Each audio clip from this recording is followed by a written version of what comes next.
네, 하나님 말씀 함께 보겠습니다. 구약 성경 레위기 7장 11절에서 18절까지 말씀 한 절씩 교독하겠습니다.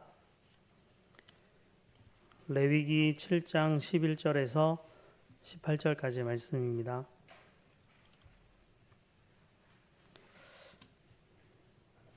찾으신 줄 알고 제가 먼저 11절 말씀 읽겠습니다. 여호와께 드릴 화목 제물의 규례는 이러하니라.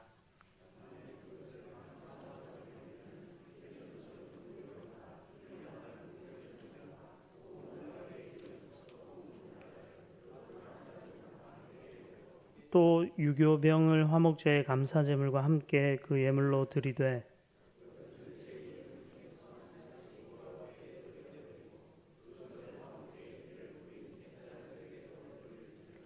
감사함으로 드리는 화목 제물의 고기는 드리는 그날에 먹을 것이요 조금이라도 이튿날 아침까지 두지 말 것이니라.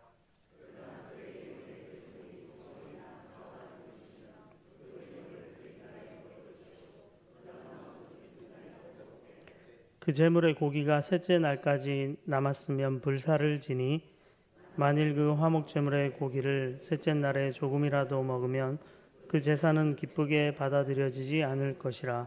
드린 자에게도 예물답게 되지 못하고 도리어 가증한 것이 될 것이며 그것을 먹는 자는 그 죄를 짊어지리라. 아멘. 네, 오늘은 이 본문의 말씀을 의지해서 내 삶의 화목제라는 제목으로 말씀을 전하려고 합니다. 네, 해가 바뀌어서 이제 제가 청년부 계속 아멘교회에서 담당하다가 이제 오후 예배에 와서 첫 인도를 하거든요. 그래서 엄청 긴장이 되네요. 네. 그래서 부족함이 있어도 긍휼히 여겨주시고 네. 예배 말씀 통해서 은혜 누리면 좋겠습니다. 우리 교회에 출석하는 아이들은 성경 말씀 배울 때 가장 먼저 어떤 말씀을 배우게 될까요? 네. 영아부, 유치부. 지금 저희가 주일학교 교재를 하나바이블이라는 총의 그 공과책을 대부분이 쓰고 있는데 그 교재 1과정 1학기 제목이 뭐라고 되어 있냐면 하나님의 나라가 시작되었어요. 이렇게 영아부 유치부 제목이 그렇게 되어 있습니다.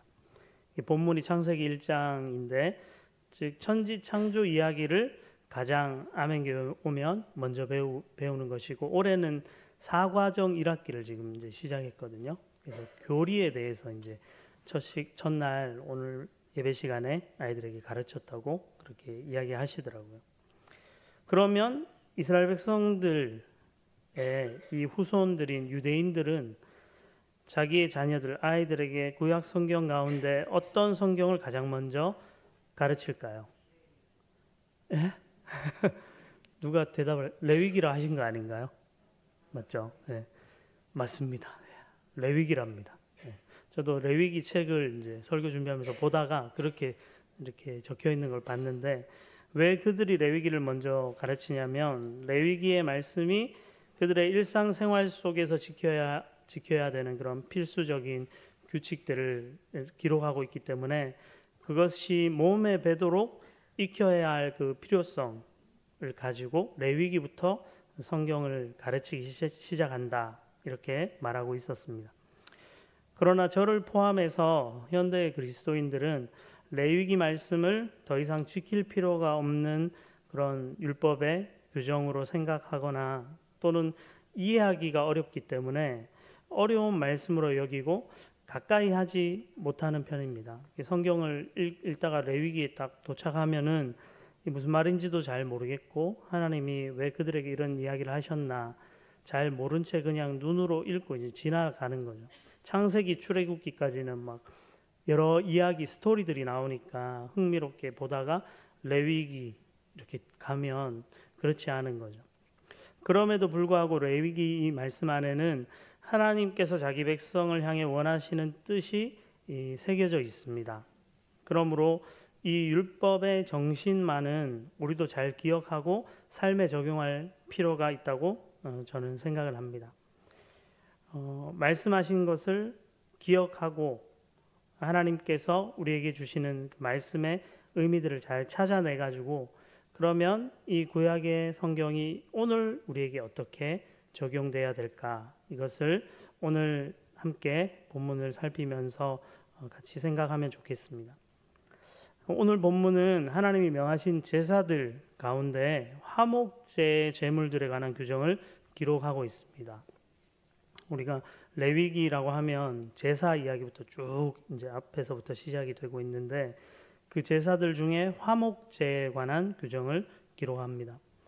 제가 뭐 한참 전인 것 같은데 수요예배 설교할 때 화목하는 것이라는 제목으로 설교하면서 이 화목제에 대해서 잠깐 말씀드린 적이 있습니다. 화목제는 히브리어 단어로 이제 쉘라밈이라고 돼 있고 이 단어의 의미에 대해서 다양한 견해들이 있는데 전통적으로는 히브리어 샬롬 너무나 잘 아시잖아요. 무슨 뜻이죠? 예, 평화, 네, 화목 이런 뜻을 가진 샬롬에서 왔다 이렇게 신학자들이 이해를 합니다. 그래서 우리 한글 성경도 이 제사를 번역할 때 화목이란 단어를 넣어가지고 샬롬에서 의미를 이렇게 부여받아서 화목제 이렇게 부르고 있습니다. 오늘 성경 말씀에 이렇게 보시면 화목제가 어떠한 경우에 드려졌는지를 세 가지 경우로 기록을 하는데요. 12절에 보면은 만일 그것을 감사함으로 드리려면 이렇게 먼저 기록합니다. 하나님께 감사한 마음을 가지고 제사를 드릴 때 화목제를 드렸다는 것인데 예컨대 어떤 사람이 원수에게서 혹은 질병에서 어떤 도움을 얻어서 평화를 구할 때 하나님의 평화를 구할 때 하나님 이 원수로부터 나를 구해 주십시오. 이 질병에서 나를 고쳐 주십시오. 이렇게 구할 때 감사의 화목제를 드렸거나 혹은 그런 상황에서 진짜 평화를 얻었을 때 감사의 화목제를 드렸다고 말을 합니다. 대표적으로는 이제 다윗의 시에 등장하는데 시편 56편에 보면은 다윗이 블레셋 사람들에게 사로잡혔을 때 부른 그 노래에 보면 하나님을 향해서 감사의 제사를 드리겠다고 고백하는 그런 장면이 나오는데 내가 감사제를 주께 드리리니 주께서 내 생명을 사망에서 건지셨음이라 이렇게 다윗이 고백을 합니다. 그러면서 감사의 제사, 감사의 화목제를 드리겠다 이렇게 표현을 하는 거죠. 혹시 우리 가운데 질병이 지금 있으신 분들 또 삶에 많은 염려나 고민이 있는 분들 해가 바뀌어도 그런 문제는 막 짠하고 사라지지 않잖아요. 그런 문제들이 있으시다면 그런 문제들 가운데 내 삶에 평화를 주실 그 하나님 앞에 나아가서 감사의 화목제를 올려드리는 그런 한 해가 되시기를 축복합니다. 두 번째로 다른 경우는 하나님께 서원할 때 드리는 화목제입니다. 하나님 앞에 서원함으로 드리는 화목제. 대표적인 예가 우리가 너무나 잘 아는 사무엘상 1장에 기록되어 있는데 한나가 하나님 앞에 아들을 달라고 이렇게 간절히 기도할 때 하나님께서 내게 아들을 주시면 그의 평생의 그를 여호와께 드리겠다고 서원을 하죠. 그리고 사무엘이 태어난 뒤에 실제로 화목제의 그 제물을 가지고 예루살렘으로 올라가 가지고 화목제를 드린 이야기가 1장 마지막에 보면 기록이 되어 있습니다. 이것이 서원하여서 드린 화목제의 대표적인 예가 되고요. 그리고 마지막으로는 자원하여 드리는 화목제 이렇게 오늘 본문에 보면 기록이 또 되어 있습니다. 이게 자발적으로 내가 원해서 하나님 앞에 드리는 제사라는 거죠. 번제 뭐 이런 제사는 정기적으로 하나님이 드리게 명하시기도 하고 그렇게 되어 있는데 화목제는 내가 자발적으로 원해서 드린다는 겁니다. 그래서 이 내용을 종합해 보면은 화목제의 제사는 의무감에서가 아니라 감사하거나 서원하거나 자원했을 때 예배자가 그 제사를 하나님 앞에 드리고 싶을 때 드릴 수 있는 자유로운 선택적 제사인 것입니다. 오늘로 치면 번제가 교회의 공적인 예배, 매주일 모여서 드리는 그런 예배라고 한다면 화목제는 내일부터 시작되는 뭐 특별 새벽 부흥회, 교회가 자원해서 하나님 앞에 모이기로 작정하고 모이는 이런 예배, 아니면 개인에 적용하면 가정 예배, 혹은 스스로 홀로 말씀을 묵상하거나 기도하는 시간, 이런 시간으로 이해를 할 수가 있을 것입니다. 정기적인 이런 예배 외에 우리 삶의 화목제와 같은 예배가 많이 드려질 수 있으면 좋겠습니다. 네. 코로나를 이렇게 지나면서 이 정기적 예배는 어느 정도 이렇게 회복이 잘 되었는데, 저희도 뭐 주중에 있는 예배라든지 이런 예배들은 사실 이전만큼 잘 예배 나오시는 분들이 사실 조금 적은 편이에요. 그렇기 때문에 올해 이렇게 새해가 시작되면서 우리가 하나님 앞에 정말 올 한 해는 내가 자원하고 감사하고 하나님 앞에 약속하면서 소원하면서 내가 예배를 드리고 싶다, 이런 마음을 품고 나오면 좋겠고, 특별히 내일부터 특별 새벽 부흥회가 시작되니까 감사하는 마음을 담아서, 그리고 하나님 올 한 해는 내가 이런 마음을 품고 하나님 앞에 이 특별 새벽 부흥회 예배하고 기도하면서 시작하겠습니다, 이런 자원하는 마음을 가지고 하나님 앞에 나와서 예배하겠습니다, 이런 마음을 품고 우리 여기 계신 분들은 당연히 다 오실 거잖아요. 그렇죠? 네. 그런데 이제 옆에 있는 우리 남편, 아내나 또 우리 자녀들, 꼭 데리고 오시면 좋을 것 같아요. 저도 내일 새벽 꼭 데려오겠습니다, 우리 애들.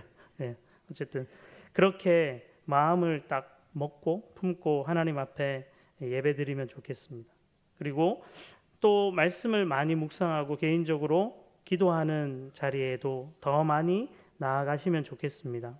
오늘 오전 예배 때 목사님께서 성경을 같이 일독하고 목장에서 하는 그런 운동을 많이 하면 좋겠다 하셨는데, 목장 안에서 서로 격려하면서 그렇게 읽어도 좋고, 개인적으로 말씀을 읽거나 또 필사하시거나, 또 주중에 주일 설교를 한번 다시 들어본다든지, 수요일 금요 기도에 나와서 말씀 듣고 기도하는 이런 것도 좋은 방법이 되실 거라고 생각합니다.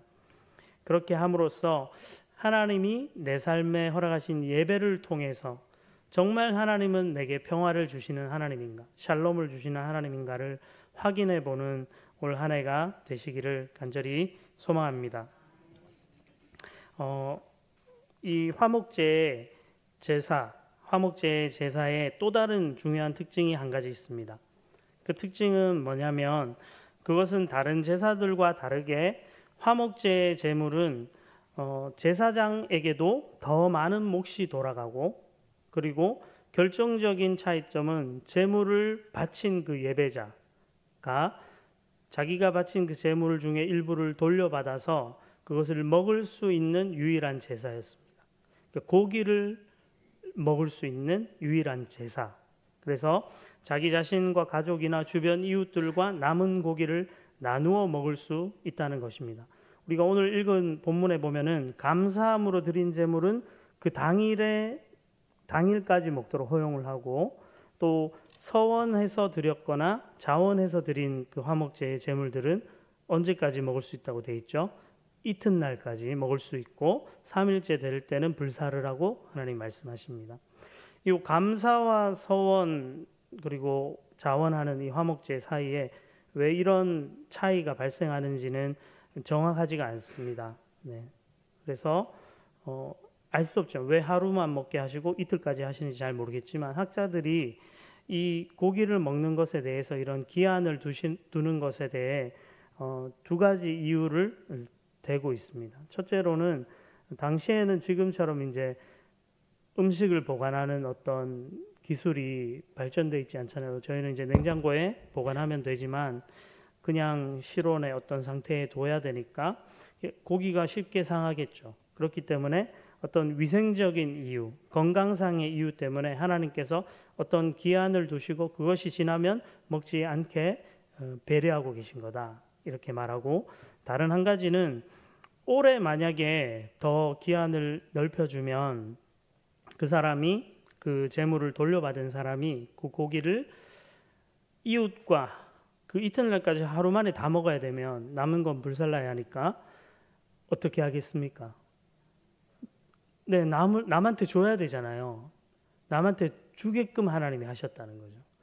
그러니까 나 혼자 먹으면 이제 배가 한계가 있으니까 미련하게 막 먹질 않을 거 아닙니까? 그래서 여러 날을 보관할 수 있게 허용해 주면 자기 혼자 두고두고 먹거나 가족들하고만 누리거나 이럴 텐데, 그렇지 않도록 주변의 사람들에게 나누도록 하나님께서 그렇게 명하고 계시다, 이렇게 설명을 하는 걸 제가 봤습니다. 타당하다고 생각합니다. 그러나 본질적으로는 재물을 나누어 먹게 하신 그 이유를 그들 안에 있는, 하나님 앞에 제사를 드린, 예배 드린 그 사람들 안에 있는 이 평화를 갈망하는 마음, 혹은 평화를 얻은 그 기쁨을 다른 사람과 나누기 원하시는 하나님의 그 뜻이 숨어 있다는 것입니다. 하나님은 예배자가 얻은 이 평화의 기쁨, 그 감격을 다른 사람과 나누게 만드신 겁니다. 의무적으로. 그렇다면 우리 성도님들, 지금 이 자리에 앉아 계신, 예배 드리고 계신 우리 성도님들은 예배의 감격과 기쁨 안에서 하나님을 향해 감사를 드리고 계신가요? 그리고 그 기쁨을 나누고 계신지 한번 돌아보면 좋겠습니다. 우리 성도님들의 삶과 예배를 통해서 하나님께 받은 은혜와 구원의 기쁨을 다른 사람을 향해서 흘려보내는 그런 한 해가 되시기를 축복합니다. 먼저는 여러분들 가정 안에서 가까이 있는 자녀, 배우자들에게 이 화목제의 제물을 나누어 먹는 기쁨을 누렸던 것처럼 여러분들 안에 있는 그 예배의 감격과 기쁨을 가정 안에 있는 배우자, 부모님, 자녀들에게 나누셔야죠. 네. 제가 고등부 올해부터 담당을 하는데, 고등부에 해당하는 자녀를 두신 부모님이 계시다면 예배에 꼭 보내셔야 됩니다. 학원하고 예배 드리고 학원 가면 되잖아요. 그리고 예배 드리고 공부하면 되니까 예배에 꼭 갈 수 있게 그렇게 하셔야 됩니다. 그래서 내가 누리는 이 예배의 감격과 기쁨을 자녀들이 반드시 경험하고 누릴 수 있게 해주셔야 됩니다. 말 안 들으면 좀 혼내셔도 됩니다. 저도 어머니한테 엄청 혼났습니다. 예배 빠지면 뭐 했냐고, 뭐 했겠습니까? 놀고, 딴짓하고 이런 거죠. 그럼 혼나는 거죠. 그렇게라도 예배가 얼마나 중요하고 예배 안에 어떤 의미가 있고 감격이 있고 기쁨이 있는지를 가까운 가정의 그 자녀들과 가족들에게 먼저 전하시길 바랍니다. 그리고 교회 안에 있는 다른 성도들, 예배 자리에서 멀어져 있는 성도들이 계시잖아요. 그런 분들에게 나누시면 좋겠어요. 새해가 됐는데 교회 다시 한번 오라고, 새벽 부흥회 하는데 내일부터 한번 오라고, 예배 드리는데 다시 한번 와보라고. 이 좋은 기회이지 않습니까? 그렇게 은혜를 나눌 수 있는 우리 여러분들이 되시면 좋겠습니다. 그리고 전혀 예수님을 모르는 사람들, 주변에 가면 발에 치이는 사람들이 예수 안 믿는 사람이거든요, 사실. 우리는 교회 안에 있으니까 다 예수 믿고 찬양하고 이러지, 사실 길에 나가 보십시오.